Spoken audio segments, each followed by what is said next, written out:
13장 네트워크 보안과 ACL입니다. 이번 장의 학습 목표는 OSI 계층별 네트워크 보안 이슈에 대해서 살펴보고요. 그리고 시스코 라우터의 액세스 컨트롤 리스트 ACL이라고 하죠. ACL에 대해서 알아보겠습니다. 그리고 마지막으로 시스코 라우터의 ACL을 설정하는 방법을 살펴보겠습니다. 먼저 네트워크 보안이라고 그러면 상당히 범위가 넓은데요. 여기서는 아주 기본적인 개념과 그리고 시스코 라우터나 스위치에 사용하는 ACL에 대해서 살펴보려고 합니다. 사실 뭐 요즘 네트워크도 많이 이슈화가 되지만 그보다 IT 업계 전체에서 제일 크게 이슈가 되는 건 보안이죠.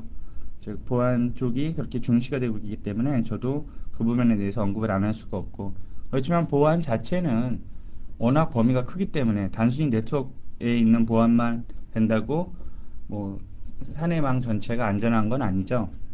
그렇기 때문에 좀 저는 넓게 크게 말씀을 드리겠습니다. 그리고 이외의 구체적인 내용들은 보안과 관련한 서버에 대한 보안이라든가 프로그램의 보안, 뭐 네트워크의 보안, 이런 아주 넓은 주제들은 뭐 다른 과목들에서 추가적으로 더 많이 배우실 수 있을 겁니다. 보안에 대해서 구체적으로 지금 보실 데이터 링크 계층의 보안을 제가 말씀드리기 전에, 예전에는 보안이라 그러면 다 보안 이퀄 파이어월, 즉 방화벽, 이렇게만 생각을 했습니다. 네트워크 보안이라고 하면요. 그렇지만 이제 기술이 발전함에 따라서 이런 네트워크 계층 이상의 상위 계층, 즉 파이어월 같은 경우에는 그 네트워크 레이어, 즉 3계층 이상의 그런 상위 계층의 주로 보안에 상위 계층의 보안을 맡는 장비거든요.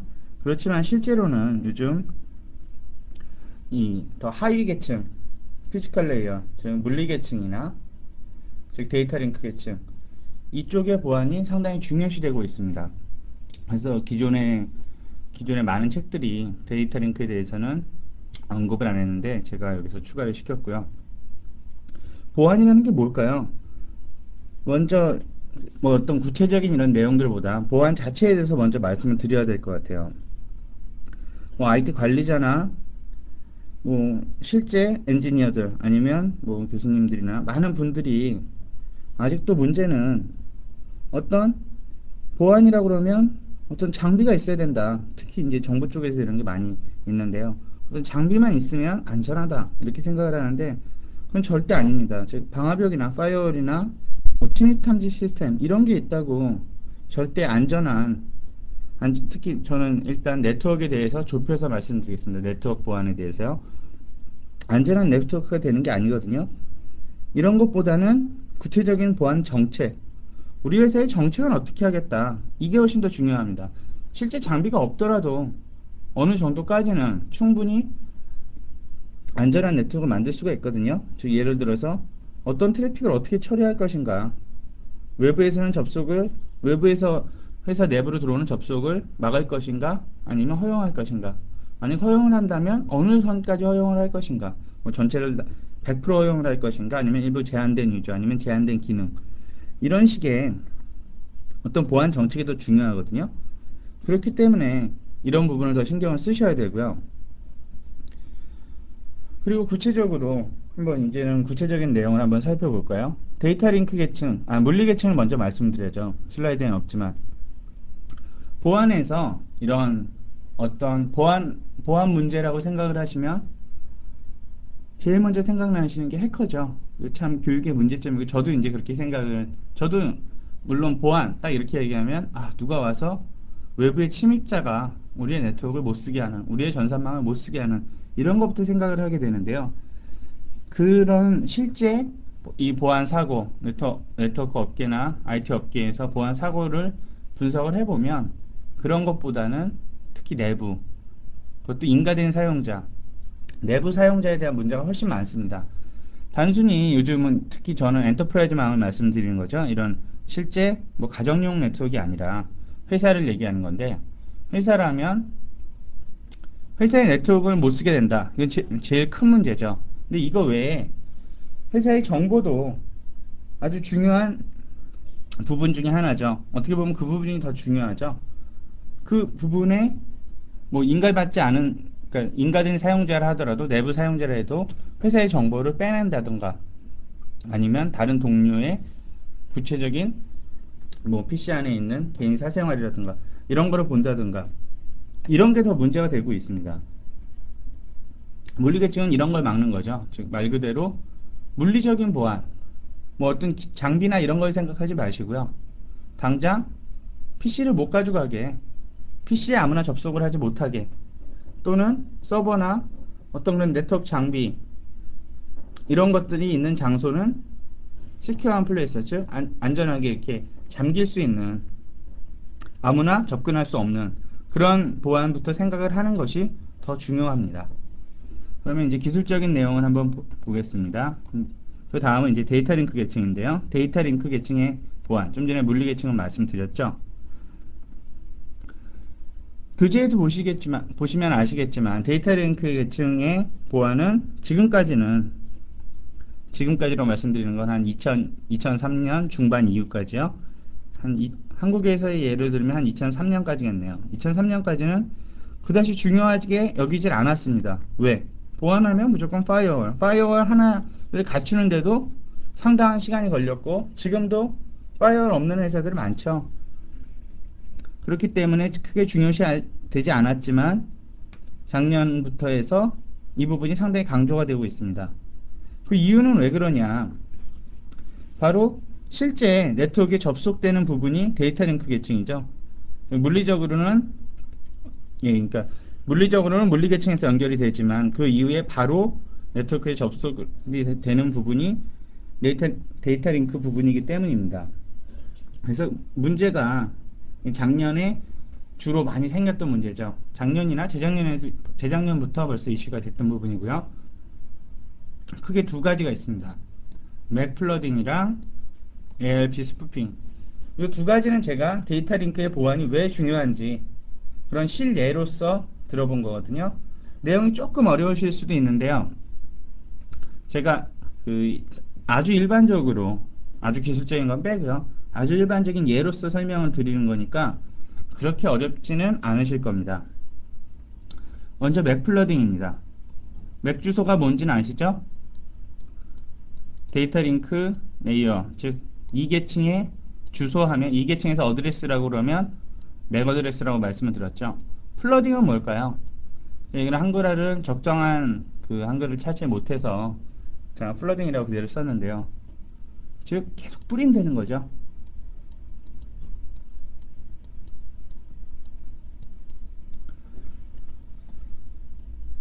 요 맥 플러딩의 문제는 요 스위치의 기본 동작을 먼저 이해하셔야 되거든요. 제가 스위치 부분을 설명할 때 스위치는 크게 어려운 게 없다. 스위치에서는 STP만 기억하세요. VLAN만 기억하세요. 이렇게 말씀을 드렸죠. 근데 그 전에 그 긴 강의가 아니었지만요. 긴 강의가 아니었지만 스위치의 동작에 대해서 말씀드렸을 때 스위치를 껐다가 아니면 최초 설치할 경우에는 스위치의 맥 어드레스 테이블, 시스코 스위치는 캠 테이블이라고 그러는데요. 아무것도 없죠. 아무것도 기억을 못하고 텅 비어 있다가 만약 이렇게 PC가 호스트가 4대가 연결이 되어 있다. 그럼 이후에 호스트들이 통신을 하면서 브로드캐스트를 보내면서 스위치가 이 주소를 모두 기억을 하죠. 맥 주소를 기억을 해서 내 패스트 이더넷 0번 포트에는 어떤 게 붙어 있고 2번 포트에는 뭐가 있고 3번 포트에는 뭐가 있고 4번 포트에는 뭐가 있다. 이런 거죠. 근데 맥 플러딩 공격은 결론을 말씀드리면 가상적으로 공격자가 가상의 맥 주소를 만들어서 스위치에다 계속 보내는 겁니다. 그럼 어떻게 될까요? 이 스위치에 맥 어드레스를 저장하는 공간은 당연히 제한이 있겠죠. 제한이 있는데 여기다 계속 넣어요. 그리고 스위치는 기본적으로 브로드캐스트를 어떻게 처리한다고 말씀드렸었죠? 스위치에서 일반 트래픽이 들어오게 되면 즉 출발지와 목적지가 정해져 있는 트래픽이 오게 되면 정해진 곳으로만 간다고 그랬죠. 전체를 다 뿌리는 게 아니라 0번 포트에서 1번 포트 이런 식으로 직접적으로 보내진다고 말씀드렸죠. 두 번째, 멀티캐스트. 멀티캐스트는 서로 약속된 그 약속된 주소로만 이렇게 보내게 되죠. 하지만 브로드캐스트는 전체를 다 보내게 됩니다. 전체를 다 보내게 되는데 이런 엄청난 수의 맥 주소를 가진 맥어드레스가 계속 들어오게 되면 첫 번째, 맥어드레스 테이블도 넘치게 되고 모든 포트로 계속 트래픽을 보내게 됩니다. 그래서 바로 오버플로우가 생긴다고 이런 건데요. 구체적으로 문제는 이 방법은 실제로는 한 대죠. 한 대의 호스트인데 공격자라고 되어 있습니다. 얘가 가상의 맥 주소를 가지고 단순한 프로그램을 이용해서, 그러니까 실제로 뭐 어떤 최근에 또 이 해킹이나 보안 관련 문제가 심각해지는 이유는 예전에는 해킹하면 막 전문가들이 했었죠. 아니면 보안에 문제 생기는 건 어떤 전문가가 하는 거지만 요즘은 그런 게 아니라 단순히 그냥 클릭 한두 번으로 흥미롭게 어느 게시판에서 어느 자료실에서 해킹 프로그램입니다.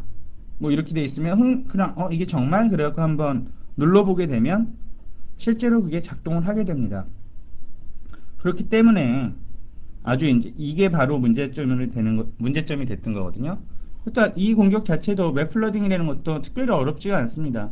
뭐 사실 인터넷에서 서치를 해보시면 쉽게 찾을 수 있는 그런 유틸리티를 가지고 실행을 시키면 이런 공격자의 PC가 이런 과도한 트래픽을 엄청난 맥 주소 소스 어드레스를 계속 바꿔서 자기의 주소를 계속 바꾸면서 스위치로 이 트래픽을 들여보내게 되는 겁니다. 원래 정상적이면 이렇게 당연히 하나죠. 그런데 이 공격자가 이런 식으로 늘어나게 되는 겁니다. 그래서 이제 맥플러딩 문제가 생겼었고요. 그래서 상당히 많은 네트워크들이 공격을 당했습니다. 그 후에 이제 물론 그러면 이 대체 방법이 나왔겠죠. 그래서 이거 같은 경우는 제가 맡고 있는 지금 강좌의 내용은 넘어가는 건데, 뭐 문제를 말씀드렸으니까 아주 문제도 저는 지금 맥플러딩에 대해서 아주 기본적인 결과만을 말씀드린 겁니다. 이렇게 돼서 맥 주소에 뭐 엄청난 수의 맥 어드레스가 들어오고 그리고 뭐 브로드캐스트가 많이 들어와서 장애가 된다 이렇게 말씀드렸는데, 이것도 구체적인 분석 내용을 보시면 상당히 흥미로우실 텐데요. 지금은 저는 그냥 소개만 하고요. 포트에 요거 이제 시스코 스위치에서 새로 추가된 기능입니다. 그래서 아직 초급 시험에서는 다루지 않고 뭐 고급 시험이나 아니면 실제 실무 현장에서는 많이 사용하는 기술인데, 이 포트에다가 스위치에 포트가 있겠죠. 개별 포트에다가 맥 어드레스의 숫자를 제한을 주는 겁니다. 그래서 만약에 스위치의 0의 0번 포트로 맥 어드레스를 두 개만을 쓰게 제한을 했는데, 보통 두 개를 쓰는데요. 이유는 이제 하나는 PC, 하나는 뭐 IP 전화기, IP 폰이라고 그래서요. 이렇게 쓰는데 갑자기 이상하게 여기 10개의 맥 어드레스가 들어오더라. 이 얘기는 누가 불법적으로 여기다 두 가지 가능성이 있겠죠. 첫 번째는 이런 맥 플러딩 공격이 있을 수가 있고요. 두 번째는 허브를 붙여서 임의로 네트워크를 사용을 하는 거죠. 허브의 기능은 어떻게 보시면 허브는 참 유용한 장비죠. 말 그대로 특별히 주소 같은 개념이 없이 아주 저가에 그냥 연결을 해서 아무나 사용할 수 있는 그런 장비지만, 특히 이런 기업 입장에서는 자체 망에 들어온다는 것은 엄청난 부담으로 작용을 하게 되는 겁니다. 특히 외부 손님이나 아니면 인증을 받지 않은 사용자가 쓴다는 건 문제가 생기는 거거든요. 그런 식으로 해서 이 포트로 사전에 관리자가 정해놓은, 즉 2개의 맥이라고 정해놨는데 10개의 맥이 들어오더라. 그럼 이 포트 자체를 못 쓰게 해버립니다. 디세이블을 시켜버리거든요. 포트를 다운을 시켜버리면 공격자가 아무리 뭐 브로드캐스트를 많이 보내도 상관없겠죠. 이런 이런 기능이 스위치에 있습니다. 그리고 요 허브는 유용하게 많이 쓰이는데요. 말 그대로 이 어떤 케이블이 있다, 연결이 있다. 중간에 이런 걸 어떻게 나는 지금 유튜브 케이블이 연결이 돼 있으니까 이 네트워크 안전하겠지. 1대1 연결인데 연결을 끊고 마음만 먹는다면요. 여기다가 단순히 조그만 허브, 보통 저 앞에 2장의 그림에서 보실 것 같은 그런 손바닥만한, 손바닥보다도 작죠. 담배갑 허브라고 그래갖고 담배갑보다도 작은 건데 그런 거에다가 들어오는 거 꽂고 여기다가 자기 노트북 붙이고요. 노트북이나 컴퓨터 붙이고요. 다시 나가는 쪽에다가 케이블 꽂고 이렇게 되면 이 노트북 어떻게 될까요? 이 사이에 흐르는 모든 트래픽 다 볼 수 있습니다. 그래서 특별히 프로그램에서 어떤 전송해서 암호화를 하지 않는다면 저 모든 트래픽은 다 중간에서 캡처받을 수가 있는 거거든요. 이거는 쉽게 랩에서도 쉽게 확인을 하실 수 있는데요. 랩에 있는 전체 네트워크 아무 포트에나 케이블을 꽂으시고 거기다 이제 허브 연결해서 자기 PC나 노트북 연결해서 보시면 트래픽이 들어오는 그 트래픽을 PC에서 분석해 볼 수 있는 프로그램을 가지고 트래픽을 보면 엄청난 양의 이유 어디서 발생하는지 모르는, 즉 상당한 데이터들이 막 흘러다니고 있거든요. 그런 걸 실제로 확인하실 수 있을 겁니다. 그게 바로 이제 랜, 특히 이더넷의 특징이죠. 이더넷은 서로 다 뿌리니까요. 좀 얘기가 길어졌는데 이래서 첫 번째 맥플러딩 공격이 문제가 생길 수도 있고, 또는 허브를 이용한 이런 단순하게 네트워크를 중간에서 캡처를 해버리는 이런 문제가 생길 수도 있습니다. 그리고 ARP 스푸핑이 되는 거는 ARP가 뭔지는 요건 TCP/IP 부분에서 설명을 드렸죠. 어드레스, 레솔루션, 프로토콜. 그림에서 보시면 요 B를 빼고요. 일단 A하고 C는 정상 사용자입니다. 라우터가 있고 스위치가 있고 정상 사용자가 있고요. 그런데 이 공격자 B가 꼭 자기가 A인 것처럼 A의 맥 어드레스를 자기가 바꿔버리는 겁니다. 내가 A다. 그러면 목적지가 C에서 그림에서는 제가 말씀 잘못 드렸네요. 그림에서 이제 C를 문제를 발생시키는 건데 공격은 B가 맞고요. A가 C한테 트래픽을 보내고 싶다. 이렇게 가는 게 정상이죠. 그런데 B가 C의 맥 주소를 가지고 내가 C야. 그래서 트래픽을 중간에 자기한테 오게 하는 겁니다. 그럼 직접적으로 공격은 아니죠. 네트워크를 못 쓰게 된다거나 이런 건 아닌데 C한테 갈 데이터를 자기가 챙겨버리는 거죠. 이렇기 때문에 실제 문제가 생기는 거겠죠. 이렇게 되면 요거는 ARP 스푸핑 같으면 보안상의 문제가 될 수도 있고요. 첫 번째로는. 두 번째로는 이거 좋은 용도로 사용이 될 수도 있습니다. 어떤 식이냐면 요즘 실제 많이 구체적으로 이런 장비들이 시판이 되고 있는데요.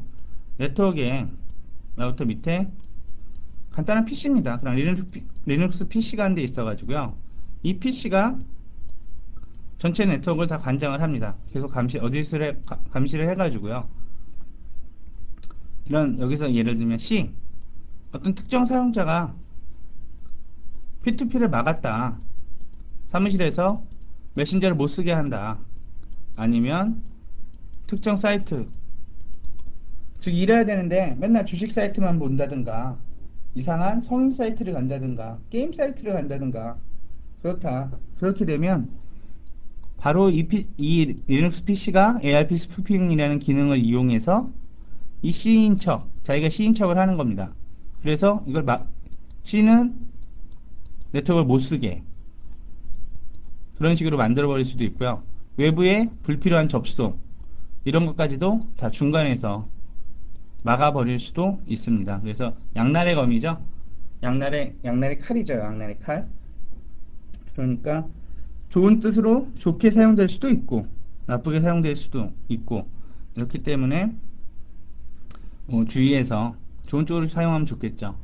이 두 가지가 크게 맥플러딩과 ARP 스푸핑이 바로 데이터 링크 계층에서 그 최근 이슈가 되는 부분입니다.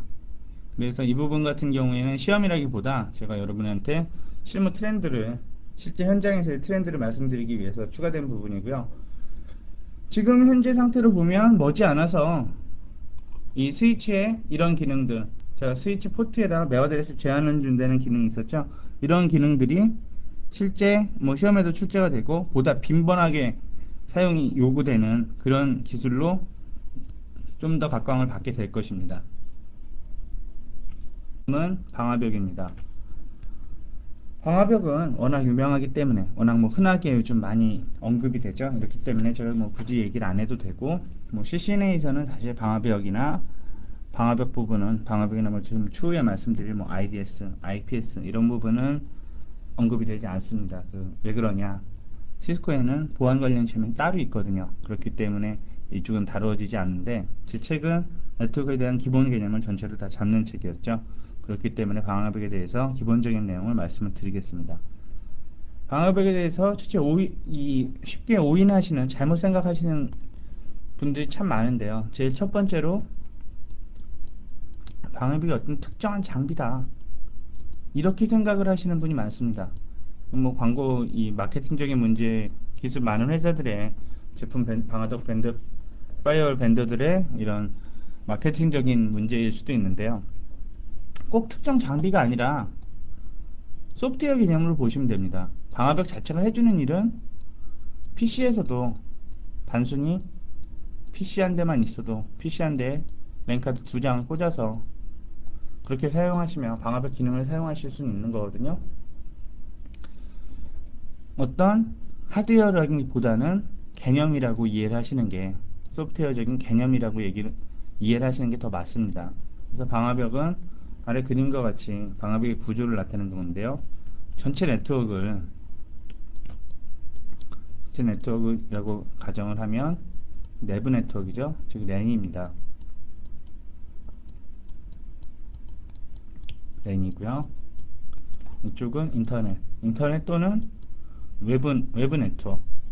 꼭 인터넷이 아니더라도 어쨌든 회사 외부의 네트워크를 말합니다. 그러면 전체 네트워크를 3등분을 해서 중간에 DMZ라는 곳에 방화벽이라는 시스템을 넣는다. 두 가지 약어는 시스코에서 쓰는 그림입니다. 그래서 시스코에서 방화벽을 나타낼 때는 이런 식으로 라우터 표시죠. 라우터 표시에다가 이런 식으로 모양이 바뀌게 됩니다. 그래서 기본적으로는 네트워크를 3단계로 나누어서 외부에서 들어오는 트래픽에 대해서도 방화벽을 거친 이후에 파이어볼을 거친 이후에 내부로 들어오게 해주고요. 내부에서의 외부로의 접속도 방화벽을 거친 이후에 나가게 합니다. 그래서 전체 네트워크를 감시를 하는 거죠. 불법적인 접속이라든가 불법적인 포트를 이용한 접속이라든가 이런 걸 막아주는 역할을 합니다. 꼭 100% 막는다는 보장이 아니라요. 말 그대로 관리자가 잠깐 탐지하고 방어할 수 있는 시간, 다음 액션을 취할 수 있는 시간을 벌어주는 역할을 합니다. 건물의 방화벽도 마찬가지죠. 원래 파이어월이라는 것 자체는 네트워크에서 처음 나온 말이 아니라 건물의 실제 우리 삶에서 먼저 나오는 겁니다. 고층 건물이나 요즘 최근에 짓는 건물, 좋은 건물에 가시면 다 파이어월이 화재를 막는 벽이 있죠. 문같이 이렇게 내려와서 불이 퍼지지 못하게 그거하고 마찬가지로 생각을 하시면 됩니다. 방화벽은 기능과 보안에 따라서 아주 여러가지 유형으로 구분이 되는데요.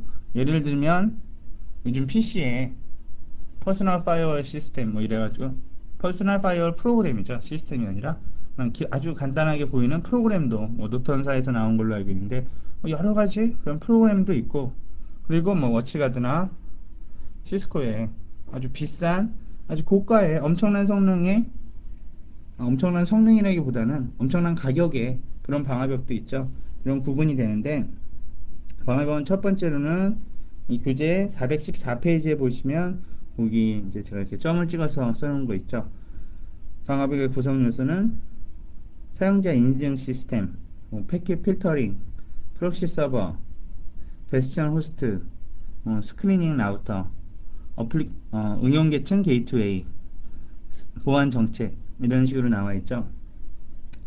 이런 다양한 기능들이 섞어서 다양한 기능이 다 뭉쳐 있어서 믹스되어 있어서 그 역할을 수행하는 것이 바로 방화벽입니다. 여기서 제일 중요한 게 뭘까요? 인증도 중요하고 필터링 성능도 좋아야 되고, 제가 이번 장을 13장을 강의 시작할 때 말씀드렸죠. 언제나 제일 중요한 거는 Secure Policy, 보안 정책입니다. 제가 보통 오프라인에서 강의를 할 때는 이 보안 정책 폴리스 맵을 하나 만드는데요. 엑셀 파일로 돼서 학생들한테, 수강생들한테 실제로 분석을 하게 합니다.